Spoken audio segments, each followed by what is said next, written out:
سلامونه مې قبول کړئ د پښتو انفو چینل بینوالو او خوږو قدرمنو دوستانو. په دې ویډیو کې درته ډېر مهم معلومات درکوم چې څنګه تاسو د خپل شرمګاه ویښتو د ټول عمر دپاره ختمولی شئ.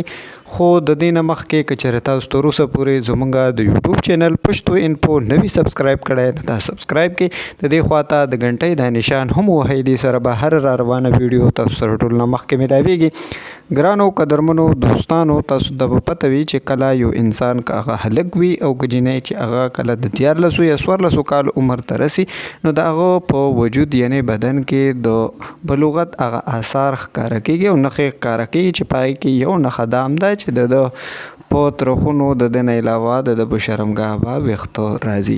نوی ټایم وي، اکثر خلکو ته مسایل هم وي چې دا ویښته به څنګه د ټول عمر دپاره ختم کړی شي چې په دې کې د دی هیڅ قسمه د وجود نور څه نقصان ونه شي. ځکه چې اکثره هلکان یا جنکۍ چې د ریزر استعمال کوي د هغې د لاسه دی خپل ځان خوږ هم کې وجود زخمی کې. خو ملګرو، تاسو چې کله ستاسو ضرورت د یو داسې ویډیو راغی چې په هغې کې تاسو وی چې موږ ته د ټول عمر دپاره دا ویښته ختمول پکار دی، نو چې کله موږ ملګرو په انټرنیټ باندې سرچ وکړو د دې متعلق، نو ډاکټرانو او د حکیمانو د دې نه علاوه د هر چې کوم دی نو ملګرو په انټرنیټ چې موږ څومره هم معلومات وکړل نو داسې هیڅ قسمه څه ویډیو چې دی نو صحیح نشته او دا ټول چې کوم خلک دا ویډیو ورکوي نو دا جعلي وي، د دې هیڅ قسمه حقیقت نه وي. دی صرف او صرف د فیم حاصلولو دپاره داسې معلومات شیر کوي چې په هغې کې وایي چې دا ویښته تاسو د ټول عمر دپاره ختمولی شي. امید لرم چې دا ویډیو به ستاسو هم خوښه شوي. که چېرې خوښ شي په یوټیوب کې د لایک بټن راکول مه هېروئ. انشاءالله تعالی د یو نوي ویډیو سره به بیا هم حاضر ږم. تر هغه ګړی پورې د الله په امان.